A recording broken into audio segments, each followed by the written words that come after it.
अब हम एग्रीकल्चर की सीरीज़ को आगे बढ़ाते हैं। अब नेक्स्ट हमारा नेशनल टर्मरिक बोर्ड। तो देखो हमारे गवर्नमेंट ऑफ इंडिया ने नोटिफाई किया है for the establishment of national turmeric board. तो उसके बारे में थोड़ा सा जानते हैं, नेशनल टर्मरिक बोर्ड के बारे में, क्या बनाया है और क्यों बनाया है। देखो जो हमारे गवर्नमेंट ऑफ इंडिया उसने नोटिफाई किया है for the constitution of national turmeric board. तो इसका मतलब ये है कि ये कोई स्टैट्यूटरी बॉडी नहीं है ना कॉन्स्टिट्यूशनल बॉडी, ठीक है। तो अगर ऐसे बोला जाए कि नेशनल टर्मरिक बोर्ड जो है, जैसे बाकी के जितने भी हमने बोर्ड पढ़े हैं अभी तक, वो सब क्या है, कॉन्स्टिट्यूशन स्टैट्यूटरी बॉडी है, ठीक है। पर नेशनल टर्मरिक बोर्ड अभी कोई स्टैट्यूटरी बॉडी नहीं है, क्योंकि इसके लिए कोई भी एक्ट पास नहीं किया गया। जो बोर्ड बनाया है इसका मेन फोकस किस पे रहेगा, for the development and the growth of turmeric in India. Leadership provide करने के लिए टर्मरिक रिलेटेड मैटर्स के लिए, कैपेसिटी बिल्डिंग करने के लिए, स्किल डेवलपमेंट करने के लिए, उन सब के लिए इसका क्या रहेगा, मेन फोकस रहेगा, ठीक है। अब देखो, और इसके साथ साथ promote quality and the food safety standards, ये सब तो अगर ऑप्शन आएंगे तो तुम कराओगे। पर यहाँ से इंपॉर्टेंट ये है कि इसका चेयरपर्सन कौन रहेगा। तो इसके चेयरपर्सन को जो है अपॉइंट करा जाएगा। कौन अपॉइंट करेगा, गवर्नमेंट, सेंट्रल गवर्नमेंट इसके चेयरपर्सन को अपॉइंट करेगी। इसके साथ साथ कुछ मेंबर्स जो भी हैं वो भी कौन अपॉइंट करेगी, हमारी सेंट्रल गवर्नमेंट करेगी। और जो इसके कुछ मेंबर्स हैं वो अलग अलग डिपार्टमेंट और इंस्टीट्यूशन से लिए जाएंगे इस नेशनल टर्मरिक बोर्ड के। आगे अगर मैं बात करूँ, जो मेरी मिनिस्ट्री ऑफ कॉमर्स है वो क्या है, इसकी नोडल डिपार्टमेंट है। तो जैसे ज़्यादातर अभी तक हमने जितने भी बोर्ड पढ़े हैं सबका नोडल डिपार्टमेंट कौन है, मिनिस्ट्री ऑफ कॉमर्स। तो इसका भी मिनिस्ट्री ऑफ कॉमर्स क्या है, नोडल डिपार्टमेंट है। यही क्या प्रोवाइड करेगा इसको, फंड, इंफ्रास्ट्रक्चर, और जो डिमांड है, यूसेज है, प्रोडक्शन है, रिसर्च, मार्केट, एक्सपोर्ट, बाकी सब जितने भी काम हैं जो करने हैं हमारे टर्मरिक से रिलेटेड, वो सब कौन देखेगा, नेशनल टर्मरिक बोर्ड, ठीक है। द बोर्ड सेल है, देखो इस बोर्ड में क्या होगा, एक चेयरपर्सन होगा जिसको कौन अपॉइंट करेगा, सेंट्रल गवर्नमेंट। हमारे समझ में आ गया। It will have members from the ministry of Ayush. देखो अभी हमने पढ़ा ना कि जो मेरा जो नेशनल बोर्ड है, नेशनल टर्मरिक बोर्ड, इस बोर्ड में एक तो चेयरपर्सन होगा, चेयरपर्सन के अलावा 6 मेंबर्स और होंगे। वो 6 मेंबर्स कहाँ से लिए जाएंगे, तो it will have the members from the ministry of AYUSH, department of pharmaceutical, agriculture and farmers welfare, और commerce and industry of the union government. इसके साथ साथ senior state government representative from the 3 states, और जो कि रोटेशन बेसिस पे होंगे। तो इस बात को रट लो, इसमें मेंबर्स होंगे from the ministry of Ayush से मेंबर होंगे, department of pharmaceutical and agriculture and farmers welfare से मेंबर होंगे, commerce industries of the union government से मेंबर होंगे, और कुछ सीनियर स्टेट गवर्नमेंट रिप्रेजेंटेटिव्स होंगे जो कि 3 स्टेट से आएंगे रोटेशन बेसिस पर। नेक्स्ट है मेरा स्पाइसेस बोर्ड के बारे में थोड़ा सा और जान लेते हैं। तो स्पाइसेस बोर्ड के बारे में थोड़ा सा जानते हैं, स्पाइसेस बोर्ड ऑफ इंडिया। तो ये मेरी स्टैट्यूटरी बॉडी है स्पाइसेस बोर्ड। जो मेरी नेशनल टर्मरिक बोर्ड है वो स्टैट्यूटरी बॉडी नहीं है, अभी हमने समझ लिया था। बस जो मेरा स्पाइसेस बोर्ड है वो क्या है, स्टैट्यूटरी बॉडी है। 1986 में कॉन्स्टिट्यूट हुआ था स्पाइसेस बोर्ड एक्ट 1986 के अंडर। ये क्या करती है, रेगुलेट करती है और एक्सपोर्ट प्रमोशन के लिए काम करती है इंडियन स्पाइसेस के लिए। इसका हेडक्वार्टर कहाँ पे, कोची में, ये हमने समझ लिया है। कैसे समझा, हमने जाना था कि जो मेरा प्रोडक्ट है जिस स्टेट में सबसे ज़्यादा होता है वहाँ पर उसका क्या है, हमेशा हेडक्वार्टर बना दिया जाता है। तो कोच्चि इसका हेडक्वार्टर है, क्योंकि केरला में मेरे स्पाइसेस सबसे ज़्यादा ग्रो होते हैं। और ये भी किसके अंडर है, ये भी ministry of commerce and industry के अंडर है मेरा स्पाइसेस बोर्ड। अगर मैं बात करता हूँ कि सबसे ज़्यादा स्पाइसेस कौन सी ग्रो होती है इंडिया में, तो चिली सबसे ज़्यादा स्पाइस ग्रो होती है, ठीक है। और इसके बाद नेक्स्ट है मेरा कुमिन। तो ये 2 याद रखना, चिली और कुमिन, ठीक है। कुछ बोर्ड्स के बारे में और जान लेते हैं, जैसे कि हम पिछली वीडियो में भी देख के आए थे थोड़ा सा, और यहाँ पे और उनको ज़्यादा से बोर्ड समझ लेते हैं। तो कॉफ़ी बोर्ड हमने समझ लिया पिछली लास्ट वीडियो में। कॉफ़ी बोर्ड किसके आया था, कॉफ़ी एक्ट के अंडर आया, क्योंकि इसका मतलब ये भी स्टैट्यूटरी बॉडी है। जितने भी मेरे बोर्ड हैं अभी तक जो हम पढ़ेंगे सब स्टैट्यूटरी बॉडीज़ हैं, ठीक है। अभी पर जो नेशनल टर्मरिक बोर्ड है वो स्टैट्यूटरी नहीं है। अच्छा, कॉफ़ी बोर्ड किसके अंडर है, ministry of commerce and industry के अंडर है। ये कहाँ पर, इसका हेडक्वार्टर कर्नाटका में। रबर बोर्ड, ये भी मिनिस्ट्री ऑफ कॉमर्स के अंडर है। इसका हेडक्वार्टर कहाँ पे, केरला, कोट्टायम में, ठीक है। टी बोर्ड का, ये मिनिस्ट्री ऑफ कॉमर्स के अंडर है। इसका भी हेडक्वार्टर कहाँ पे, वेस्ट बंगाल में। तम्बाकू बोर्ड, ये भी मिनिस्ट्री ऑफ कॉमर्स इंडस्ट्री के अंडर है। इसका हेडक्वार्टर कहाँ पे, गुंटूर, आंध्र प्रदेश में, गुंटूर, आंध्र प्रदेश। इसके बाद जो मेरा petroleum and natural gas regulatory board है, ये मिनिस्ट्री ऑफ पेट्रोलियम के अंडर है और इसका हेडक्वार्टर न्यू दिल्ली में। सिल्क बोर्ड मेरा मिनिस्ट्री ऑफ टेक्सटाइल के अंडर है। इसका हेडक्वार्टर कहाँ पे है, कर्नाटका में, कर्नाटका। ऐसे ही जूट बोर्ड का हेडक्वार्टर तुम्हें पता होगा कहाँ होगा, वेस्ट बंगाल में। ये मिनिस्ट्री ऑफ टेक्सटाइल के अंडर है। नेक्स्ट मेरा कोयर बोर्ड, ये इसको याद रखना, कोयर बोर्ड जो है, ये गलती कर सकते हो तुम कोयर बोर्ड में। तो कोयर बोर्ड किसके अंडर है, मिनिस्ट्री ऑफ एमएसएमई के अंडर है। इसका हेडक्वार्टर कहाँ पे, अपलुंजा, केरला में, ठीक है। बस एक ही अलग है, कोयर बोर्ड। बाकी स्पाइसेस बोर्ड अभी हमने समझ लिया, मिनिस्ट्री ऑफ कॉमर्स के अंडर आता है। इसका भी हेडक्वार्टर कहाँ है, केरला में। अब थोड़ा सा टर्मरिक के बारे में भी जानते हैं। अभी हमने नेशनल टर्मरिक बोर्ड देखा, अब टर्मरिक के बारे में जानते हैं। तो टर्मरिक मेरा एक स्पाइस है जो कहाँ से आता है, from the root of curcuma longa plant, ठीक है, कहाँ से आता है, from the root of curcuma longa plant. ये मेरे जिंजर फैमिली से बिलोंग करता है, जिसका जो जिंजर है उसी फैमिली से टर्मरिक भी मेरा बिलोंग करता है। तुमने देखा है टर्मरिक का कलर कैसा होता है, गोल्डन ऑरेंज कलर होता है, has a warm bitter taste. इसका तो ये वार्म है, गर्म होता है, तो पता है सर्दियों में हल्दी का दूध दिया जाता है क्योंकि गर्म होता है ये, और बिटर टेस्ट होता है इसका। इसके अंदर एक केमिकल होता है जो होता है कुरकुमिन। तो कुरकुमिन केमिकल की वजह से एक खास बात है इसके अंदर कि जो स्वेलिंग होती है हमारे अंदर, जब हमें चोट लग जाती है तो स्वेलिंग जो होती है ये क्या करता है, स्वेलिंग को रिड्यूस करता है। इसीलिए इसके मेडिकल पर यूज़ बहुत ज़्यादा होता है इसी वजह से, क्योंकि इसके अंदर कौन सा केमिकल पाया जाता है, कुरकुमिन। कुरकुमिन पाया जाता है इसके अंदर एक केमिकल, जिसकी वजह से क्या करता है, ये स्वेलिंग को रिड्यूस करता है। और ये कुरकुमिन की वजह से इसका कलर कैसा होता है, येलो कलर होता है, ठीक है। ये मेरा साउथ ईस्ट एशिया में सबसे ज़्यादा टर्मरिक पाई जाती है, वहीं की नेटिव है। अगर मैं बात करता हूँ टर्मरिक, ये तुम पढ़ के आए हो, देखो 10th क्लास में तुमने एसिड बेस चैप्टर पढ़ा होगा। तो मेरा टर्मरिक जो है एक नेचुरल एसिड बेस इंडिकेटर है। ये क्या हो जाता है, येलो, इसका जो येलो कलर है जब इसमें हम बेस ऐड करते हैं तो कैसा हो जाता है, डीप पिंकिश रेड हो जाता है। इसका येलो कलर कैसा हो जाता है, डीप पिंकिश रेड, जब इसको मैं किसी बेस में ऐड करता हूँ। पर वहीं जब मैं इसको किसी एसिड में ऐड करता हूँ तो ये क्या रहता है, कलरलेस। क्या रहता है, कलरलेस, मतलब इसका कलर चेंज नहीं होता। कलरलेस नहीं, क्या बोलेंगे, इसका कलर चेंज नहीं होता, मतलब रिमेन्स येलो। ये कैसा रहता है, येलो रहता है, ठीक है। अब अगर मैं बात करता हूँ कि इंडिया में कितना प्रोडक्शन होता है टर्मरिक का, तो दुनिया में लार्जेस्ट प्रोड्यूसर है इंडिया हल्दी का, ठीक है। हल्दी जो है इंडिया दुनिया में सबसे ज़्यादा प्रोड्यूस करती है, ठीक है, लार्जेस्ट प्रोड्यूसर है। कंज्यूमर भी सबसे ज़्यादा इंडिया, और एक्सपोर्टर भी सबसे ज़्यादा है टर्मरिक की। इंडिया जो है 75% ऑफ ग्लोबल टर्मरिक प्रोड्यूस करती है, और 62% जो इंडिया है, जो ग्लोबल वर्ल्ड में टर्मरिक का ट्रेड होता है वो 62% भारत से होता है। अच्छा, भारत जो है टर्मरिक कहाँ ट्रेड करती है, कौन कौन सी कंट्री में भारत से टर्मरिक जाता है, तो सबसे ज़्यादा बांग्लादेश, यूएसए, यूएई, मलेशिया, ये 4 कंट्रीज़ में जो है टर्मरिक इंडिया का जाता है। जो इंडिया में टर्मरिक जो ग्रो होती है उसकी कम से कम 30 वेराइटीज़ हैं, 30 से ज़्यादा वेराइटी हैं, और 20 से ज़्यादा स्टेट्स में ग्रो होता है। पर जो लार्जेस्ट प्रोड्यूसिंग स्टेट है भाई, इसको रट लेना, वो महाराष्ट्र, तेलंगाना, कर्नाटका और तमिलनाडु लार्जेस्ट प्रोड्यूसिंग स्टेट्स हैं टर्मरिक के। पर टर्मरिक ऐसा है कि लगभग इंडिया के हर स्टेट में प्रोड्यूस होता है, बस मैं कुछ नदर्न स्टेट्स को छोड़ दूँ। और पर सबसे ज़्यादा प्रोड्यूस कहाँ होता है, महाराष्ट्र, कर्नाटका, तेलंगाना एंड तमिलनाडु। अगर मैं क्रॉपिंग कंडीशन की बात करूँ तो क्रॉपिंग कंडीशन से तो मेरे समझ में आ जाएगा कहाँ ये ग्रो हो सकता है। तो ये मेरा डाइवर्स ट्रॉपिकल कंडीशंस में ग्रो हो सकता है, इसके साथ साथ, और समुद्र से 1500 मीटर ऊपर की हाइट तक भी ये ग्रो हो सकता है।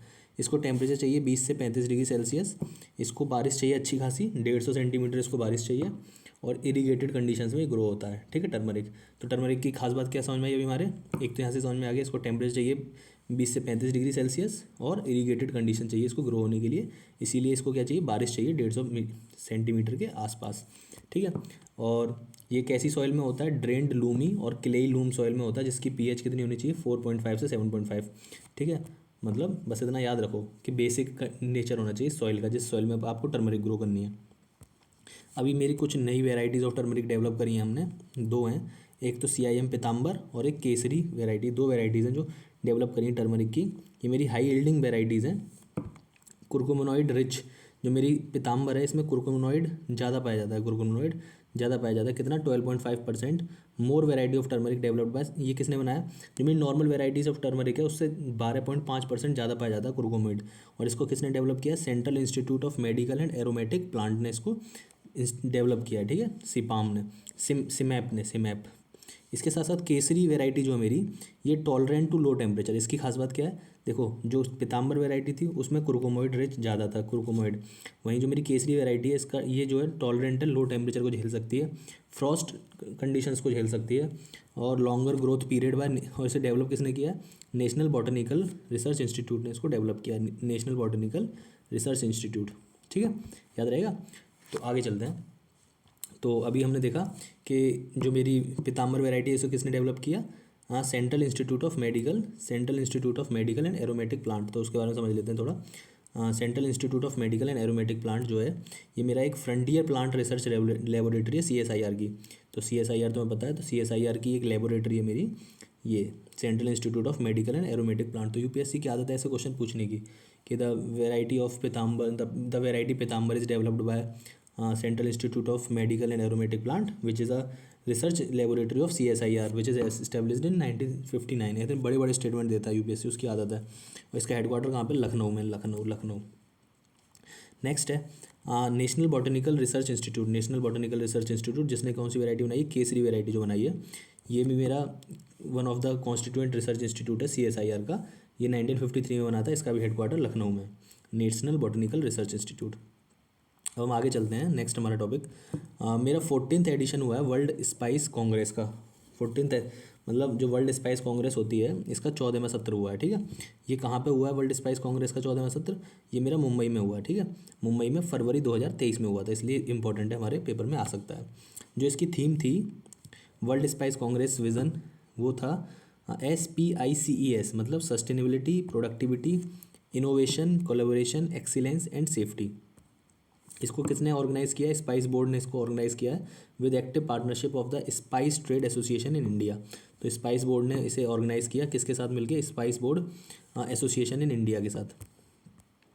नेक्स्ट है मेरा एक टॉपिक बहुत ज़्यादा न्यूज़ में रहता है, बायोपायरेसी ऑफ टर्मरिक। तो देखो हल्दी की ये हमेशा से रहा है कि हल्दी में बहुत सारे अभी हमने जो पढ़ा उसमें एक क्या था, क्रिमोनॉइड जो है, कुर्कुमोनॉइड मिनॉइड जो मतलब एक केमिकल है वो बहुत ज़्यादा पाया जाता है हल्दी में, जिसकी वजह से उसमें स्वेलिंग की प्रॉपर्टीज़ हैं और भी बहुत सारे मेडिकल बेनिफिट्स हैं हल्दी के। तो इसलिए उसकी बायो लोग क्या करते हैं, कोशिश करते हैं हल्दी को की पेटेंट, मतलब हल्दी से कोई प्रोडक्ट बना दें अपना, जूटा मूटा नाम का कोई प्रोडक्ट जिसमें हल्दी हल्दी केवल भरी हो, और इसके लिए एक पेटेंट ले लें, ठीक है। तो उसको हम क्या बोलेंगे? बायोपायरेसी कर रहे हैं वो टर्मरिक की। तो थोड़ा समझते हैं इसके बारे में।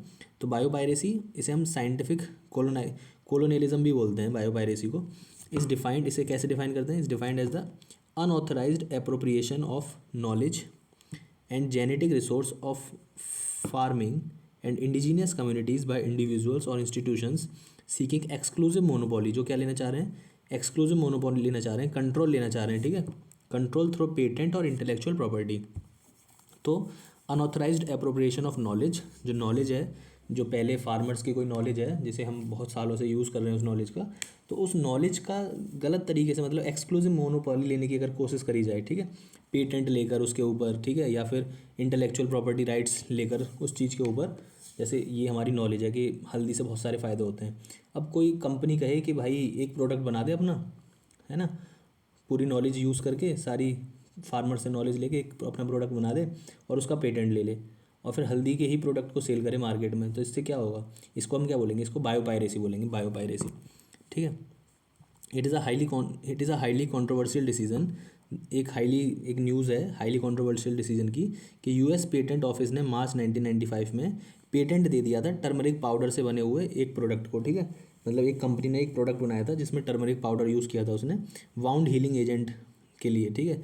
मतलब घाव, अगर तुम्हारे घाव है तो घाव को हील करने के लिए एक पाउडर बनाया था, उसके लिए पेटेंट के लिए उसने याचिका, मतलब पेटेंट के लिए परमिशन मांगी थी, तो US के पेटेंट ऑफिस ने उसको पेटेंट दे दिया था, ठीक है। तो इसकी वजह, इसको चैलेंज किया हमारे CSIR ने और इंडियन गवर्नमेंट ने, जिसके बाद US के पेटेंट ऑफिस ने उसको कैंसिल कर दिया जो उसने पेटेंट दिया था टर्मरिक के लिए, ठीक है। तो ये था हमारा बायोपायरेसी ऑफ टर्मरिक। नेक्स्ट है मेरा ट्रेडिशनल नॉलेज डिजिटल लाइब्रेरी। तो ये भी बहुत ज़्यादा न्यूज़ में रहता है, ट्रेडिशनल नॉलेज डिजिटल लाइब्रेरी क्या है ये? तो इसको थोड़ा ध्यान से समझिएगा कि it is a prior art database of Indian traditional knowledge established in 2001। सबसे पहले जो ट्रेडिशनल नॉलेज, देखो ट्रेडिशनल नॉलेज मतलब जो हमारी ट्रेडिशनल नॉलेज रही है, जो पूर्वजों की हमारी नॉलेज रही है, उसको हम एक डेटाबेस में स्टोर करके रख लें ताकि फ्यूचर जनरेशन के लिए उसे यूज़ किया जाए। तो it is a prior database of Indian traditional knowledge, किसका? इंडियन ट्रेडिशनल नॉलेज का, जो कि इस्टेब्लिश्ड हुआ था 2001 में। इसे किसने क्रिएट किया था? इसे CSIR ने, किसके साथ मिलके? Department of Indian systems of medicine and homeopathy के साथ मिलके, जिसको हम मिनिस्ट्री ऑफ आयुष कहते हैं, ठीक है। तो CSIR ने इसको मिनिस्ट्री ऑफ आयुष के साथ मिलके इस्टेब्लिश किया था ट्रेडिशनल नॉलेज डिजिटल लाइब्रेरी को। जो मेरा ट्रेडिशनल नॉलेज डिजिटल लाइब्रेरी है, इसमें इन्फॉर्मेशन है हमारे एग्जिस्टिंग लिटरेचर की, ठीक है, जैसे कि आयुर्वेदा, यूनानी, सिद्ध, सोवा रिगपा, योगा, इस सब से रिलेटेड जो नॉलेज है वो मेरी ट्रेडिशनल नॉलेज डिजिटल लाइब्रेरी में आपको मिलेगी। जो इसमें इन्फॉर्मेशन रखी गई है उसे 5 भाषाओं में रखा गया है। तो ऐसे UPSC क्वेश्चन पूछता है, किस किस? English, German, French, Japanese, Spanish, इन भाषाओं में उसे लिखा गया है। लास्ट ईयर हमारे जो कैबिनेट था उसने अप्रूव कर दिया था widening access of traditional knowledge digital library database, मतलब इसकी नॉलेज को और बढ़ाया जाए, ठीक है। Besides patent office, TKDL provides information for patent examiners as patent offices world wide. ये मतलब एज अ पेटेंट एग्जामिनर्स को मतलब इन्फॉर्मेशन भी यहाँ से हम ले सकते हैं अगर आपको कुछ प्रोडक्ट बनाना है उस नॉलेज का इस्तेमाल करके। So as to prevent the enormous grant of patent, ठीक है। Until now access to the complete TKDL database was restricted to 14 patent offices. अभी तक जो इससे नॉलेज लेने की जो परमिशन थी वो केवल 14 पेटेंट ऑफिसेज को परमिट दे रखा था वर्ल्ड वाइड में for the purpose of search and examination के लिए। तो देखो ये भी चेक करने के लिए कि ऐसा तो नहीं है कोई यहाँ से नॉलेज का इस्तेमाल किया है उसने, केवल उसी को पूरा इस्तेमाल करके डायरेक्ट एक प्रोडक्ट बना दिया और उसका पेटेंट ले लिया, अपना कोई भी चेंज नहीं किया उसने। तो ये सब चेक करने के लिए 14 पेटेंट ऑफिस को परमिशन दे रखी है कि यहाँ से जो हमारे आयुष है, यूनानी है, सिंध है, सोवा है, रिगपा, इनका देखे कि ऐसा तो नहीं है कि गलत इस्तेमाल हो रहा है इसकी नॉलेज का। नेक्स्ट है मेरा biodiversity management committee. Next committee मेरी बायोडाइवर्सिटी मैनेजमेंट कमेटी। ये कॉन्स्टिट्यूट हुई थी as per the biological diversity act 2002। ये कब बनी थी? As per the biological diversity act 2002। तो रटते चलो, ठीक है। इसका पर्पस क्या है? बायोडाइवर्सिटी मैनेजमेंट कमेटी का पर्पस क्या है? Promoting conservation, sustainable use and documentation of biological diversity by local bodies across the country. मतलब हमको कंजर्वेशन को प्रमोट करना है, sustainable use and documentation of biological diversity by the local bodies. Composition अगर मैं बात करूँ तो चेयरपर्सन है और इसमें 6 पर्सन है। चेयरपर्सन है, उसके साथ साथ 6 पर्सन है जिसको नॉमिनेट कौन करेगी? Local body. तो बायोडाइवर्सिटी मैनेजमेंट कमेटी ये हमारी बायोलॉजिकल डाइवर्सिटी एक्ट के तहत बनी, तो मतलब ये स्टैट्यूटरी बॉडी है, पहली बात तो। दूसरी बात, इसका मेन एम क्या है? Promote conservation, sustainable use and documentation of यहाँ पे ये इंपॉर्टेंट है, क्या करना है? इन सब का बायोलॉजिकल डाइवर्सिटीज़ का डॉक्यूमेंटेशन करना है by local bodies across the countries, local bodies को, ठीक है। इसका मेन फंक्शन क्या है? इसका मेन फंक्शन ये है कि to prepare peoples biodiversity register, लोगों का एक बायोडाइवर्सिटी रजिस्टर बनाना है in consultation with the local people. Local peoples के साथ मिलकर एक बायोडाइवर्सिटी रजिस्टर बनाना है, ठीक है। अभी बायोडाइवर्सिटी रजिस्टर क्या है भैया? तो बायोडाइवर्सिटी रजिस्टर जो है मेरा, ये full range of biodiversity in area, मतलब एक एरिया में जितनी भी बायोडाइवर्सिटी मिलती है उन सबको मैं एक रजिस्टर में लिख लूँ, नोट डाउन कर लूँ, उसको क्या बोलूँगा मैं? Biodiversity register. जिसमें प्लांट्स की नॉलेज, प्लांट्स के बारे में, फूड सोर्सेज कौन कौन से मिलते हैं उस रीजन में, वाइल्ड लाइफ कौन सी पाई जाती है, मेडिसिनल रिसोर्सेज कौन से पाए जाते हैं, उन सबको अगर मैं लिस्ट डाउन कर लूँ तो वो क्या है? मेरा बायोडाइवर्सिटी रजिस्टर कहलाएगा, ठीक है।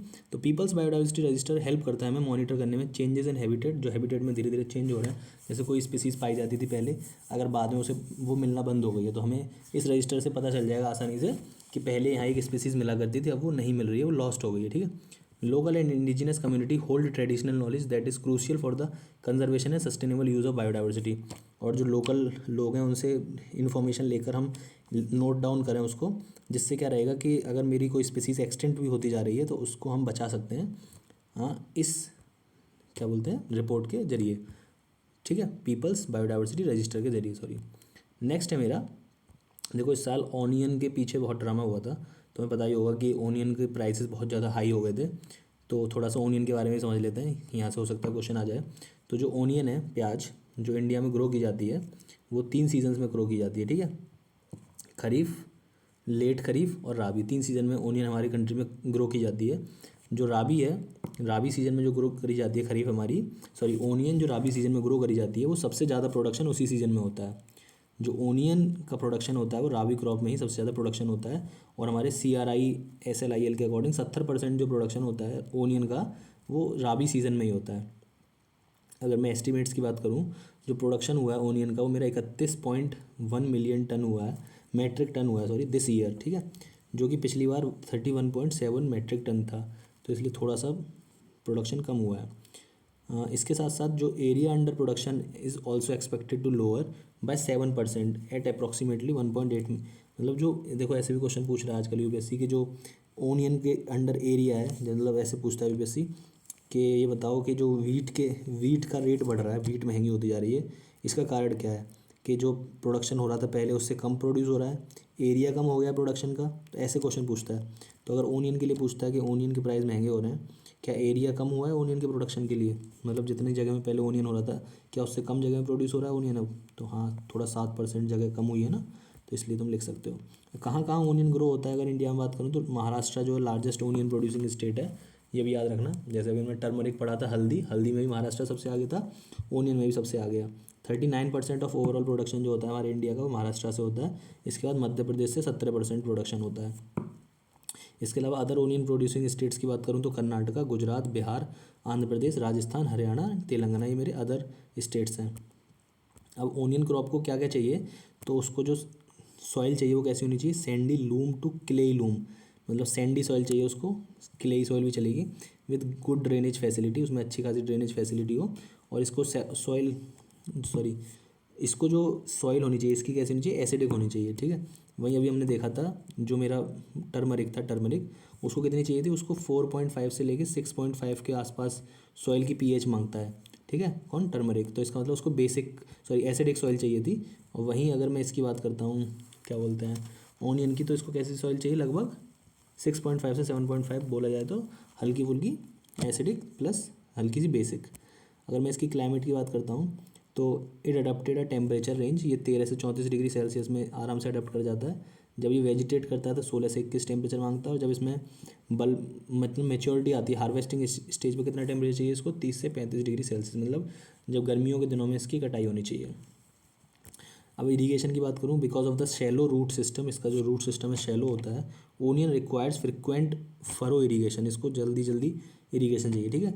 Onion generally requires 30 degree of the irrigation during a growing season, मतलब 30% जो उसका जो है क्या बोलते हैं इरीगेशन, वो उसको ग्रोइंग सीजन में मिल जाना चाहिए। And the closer to harvest the greater the need for water, जैसे जैसे ये हार्वेस्ट की तरफ बढ़ता चला जाता है वैसे वैसे इसकी वाटर की डिमांड भी बढ़ती चली जाती है। If the onion does not get enough water, अगर ओनियन को टाइम से प्याज नहीं मिलेगा, it will not make a large bulb, जो इसका ओनियन जो प्याज बनती है, ठीक है ना, तो उसका जो बल्ब है, मतलब बेसिकली प्याज को ही बल्ब बोलते हैं, जो जिसको हम खाते हैं, तो प्याज क्या नहीं होगी, ज़्यादा मोटी नहीं होगी अगर उसे अच्छा पानी नहीं मिलेगा। तो देखो अगर मैं बात करूँ सबसे ज़्यादा कौन सी कंट्री ओनियन प्रोड्यूस करती है, तो सबसे ज़्यादा इंडिया जो है ओनियन प्रोड्यूस करती है पूरी दुनिया में। इंडिया के बाद चाइना प्रोड्यूस करती है, ठीक है। अब ओनियन के एक्सपोर्ट की बात करूँ तो इंडिया जो है एक्सपोर्ट करता है लगभग 2.5 million tons of fresh onions India ने एक्सपोर्ट करे थे 2022-23 में। किसने इस डेटा को किसने दिया, Indians directorate general of commercial intelligence and statistics, DGCIS के अकॉर्डिंग इंडिया ने लगभग 2.5 मिलियन टन ओनियन क्या किया, एक्सपोर्ट किया है। इसके अलावा अगर मैं कॉम ट्रेड के डेटा की बात करूँ तो it is the third largest exporter after the Netherland, Mexico, which command about 15.8 to 11.7% of the market share respectively. India commands about 10%। देखो ये प्रोडक्शन का डेटा था, अभी हमने देखा था कि प्रोडक्शन इंडिया जो है सबसे ज़्यादा प्रोड्यूस कर रही थी, ठीक है, सबसे ज़्यादा प्रोड्यूस कर रही थी इंडिया। इंडिया के बाद कौन प्रोड्यूस कर रहा था, चाइना।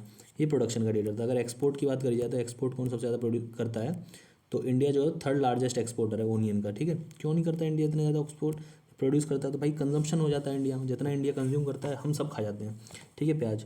तो इंडिया हम जो है थर्ड लार्जेस्ट एक्सपोर्टर है, इसलिए हमसे ज़्यादा कौन एक्सपोर्ट करता है, नीदरलैंड और मैक्सिको। ये करता है, नीदरलैंड करता है 15.8% और मैक्सिको करता है 11.7%। वहीं हम लोग करते हैं 10% एक्सपोर्ट, ठीक है। इट्स मेजर एक्सपोर्ट डेस्टिनेशन, हम जो है सबसे ज़्यादा कहाँ एक्सपोर्ट करते हैं, बांग्लादेश, मलेशिया, USA, श्रीलंका, मतलब अपने पड़ोसी देशों को ज़्यादा करते हैं। इसके साथ साथ Indonesia, Qatar, Vietnam, Oman and Kuwait, इनको हम एक्सपोर्ट करते हैं।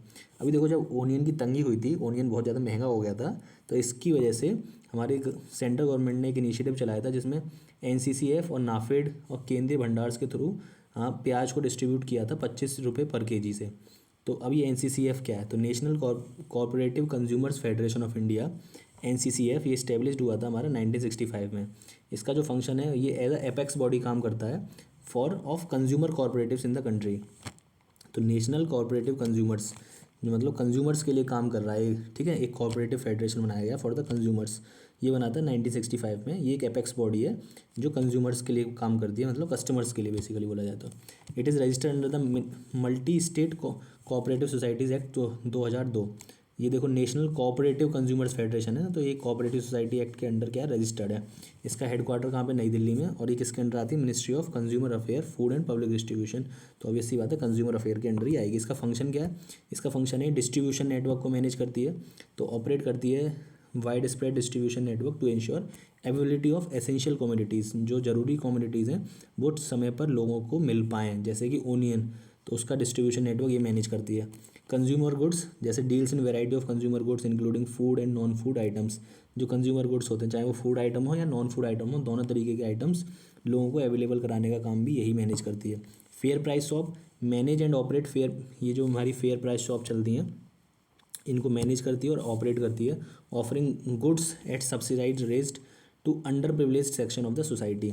इसके साथ साथ क्वालिटी इंश्योरेंस भी यही चेक करती है, emphasise quality control to ensure that the consumer receive reliable and high quality products. Next है मेरा NAFED, national agriculture cooperative marketing federation. अभी जो हमने देखा कि सेंट्रल गवर्नमेंट ने एक इनिशिएटिव स्टार्ट किया था ओनियन को सस्ते दामों में सेल करने के थ्रू, एनसीसीएफ के थ्रू और नाफेड के थ्रू। तो नाफेड को समझते हैं। नाफेड मेरा एक एपेक्स ऑर्गेनाइजेशन है ऑफ मार्केटिंग कोऑपरेटिव्स का, ठीक है। तो ये किसके लिए बना है? ये बना है national agriculture cooperative marketing federation, ये मार्केट पर्पस के लिए बना है, ठीक है। और ये जो था मेरा नेशनल कोऑपरेटिव कंज्यूमर फेडरेशन, तो ये कंज्यूमर्स के लिए था, और ये मार्केट मैनेज करने के लिए मेरा NAFED for agriculture produce in India. तो एग्रीकल्चर के जो प्रोड्यूस का मार्केट है इंडिया में, उसका मैनेजमेंट कौन डील करता है? नाफेड डील करता है। ये फाउंड हुआ था मेरा 1958 में, और ये भी multi state cooperative societies act 2002 के अंडर रजिस्टर्ड है। तो नाफेड भी मेरा क्या है? कोऑपरेटिव सोसाइटीज एक्ट के अंडर रजिस्टर्ड है। NAFED is now one of the largest procurement as well as the marketing agency for the agriculture products in India. तो अब अगर देखा जाए तो इंडिया में सबसे ज़्यादा जो एग्रीकल्चर प्रोड्यूस है उनको कौन प्रोक्योर करता है? नाफेड प्रोक्योर करता है और उनको सेल करता है मार्केट में। तो सबसे ज़्यादा एग्रीकल्चर के जो प्रोड्यूस हैं उनको कौन प्रोक्योर कर रहा है? नाफेड प्रोक्योर कर रहा है आज के समय, और सेल करता है मार्केट में। Agriculture farmers are the members of the general body of NAFED. जो हमारे नॉर्मल किसान हैं वो इसके जनरल मेंबर्स हैं इसकी बॉडी के, नाफेड की के, जो कि डिसीजन मेकिंग प्रोसेस में भी पार्टिसिपेट करते हैं। तो इस बात को याद कर लो, जो एग्रीकल्चर फार्मर्स हैं वो मेंबर्स हैं इसकी जनरल बॉडी के, नाफेड की, जो कि इसकी डिसीजन मेकिंग में पार्टिसिपेट करते हैं। ये मिनिस्ट्री ऑफ एग्रीकल्चर के अंडर है। तो हमारा जो एनसीसीएफ था वो किसके अंडर था? मिनिस्ट्री ऑफ कंज्यूमर अफेयर्स के अंडर था एनसीसीएफ। और जो मेरा नाफेड है किसके अंडर है? मिनिस्ट्री ऑफ एग्रीकल्चर के अंडर है। इसका फंक्शन क्या है अभी हमने समझ लिया। एग्रीकल्चर मार्केटिंग को मैनेज करता है, involve in the marketing and trading of agriculture produce. Marketing और ट्रेडिंग ऑफ एग्रीकल्चर प्रोड्यूस को मैनेज करने का काम कौन करता है? नाफेड करता है। सपोर्ट टू फार्मर्स, फार्मर्स को सपोर्ट भी यही प्रोवाइड कराता है, ठीक है। By ensuring they receive fair and compensation of their produce. मतलब जो मेरे फार्मर्स हैं उनको उनके प्रोड्यूस का फेयर प्राइस मिले, उसको भी कौन देखता है? नाफेड देखता है। प्रोक्योरमेंट एंड डिस्ट्रीब्यूशन, जो प्रोक्योरमेंट है, प्रोक्योर कौन करता है? फार्मर से, यही नाफेड डायरेक्टली प्रोक्योर करता है, और डिस्ट्रीब्यूट भी यही करता है। Engage in the procurement and the distribution of agriculture commodities. तो एग्रीकल्चर कमोडिटीज़ को वहाँ से प्रोक्योर करता है फार्मर से, फिर उनको मार्केट में सेल करता है। प्राइस स्टेबलाइजेशन, अब देखो सारा खेल यही, प्राइस स्टेबलाइजेशन का खेल यही खेलेगा, क्योंकि प्रोक्योर भी यही कर रहा है एग्रीकल्चर के प्रोड्यूस को, और सेल भी यही कर रहा है, तो आराम से प्राइस को ये स्टेबलाइज कर सकता है, इसकी फंक्शन है, ठीक है। तो यही था हमारा आज। तो हमने क्या समझा? हमने नेशनल टर्मरिक बोर्ड से स्टार्ट किया था, ठीक है। हमने नेशनल टर्मरिक बोर्ड से स्टार्ट किया था कि सरकार ने, सेंट्रल गवर्नमेंट ने नेशनल टर्मरिक बोर्ड बनाया है। इसके बाद हमने स्पाइस बोर्ड को समझा। स्पाइस बोर्ड के बाद हमने कुछ और बोर्ड्स को भी समझ लिया, कॉफ़ी बोर्ड, रबर बोर्ड। इसके बाद हमने और भी आगे बढ़े थे, तो टर्मरिक के बारे में समझा था, कब कब ग्रो होता है टर्मरिक हमने देखा। टर्मरिक की 2 वेराइटीज़ देखी, किसने बनाई है? CSIR के 2 लेबोरेटरीज ने बनाई। बायोपायरेसी को हमने समझ लिया। ट्रेडिशनल नॉलेज डिजिटल लाइब्रेरी क्या होती है ये समझ लिया हमने। बायोडाइवर्सिटी मैनेजमेंट कमेटी के बारे में हमने समझा। पीपल्स बायोडाइवर्सिटी, ये जो बायोडाइवर्सिटी मैनेजमेंट कमेटी है एक रजिस्टर बनाती है, पीपल्स बायोडाइवर्सिटी रजिस्टर, वो रजिस्टर क्या होता है हमने समझ लिया। इसके बाद ओनियन क्रॉपिंग के बारे में भी हमने समझ लिया। Thank you.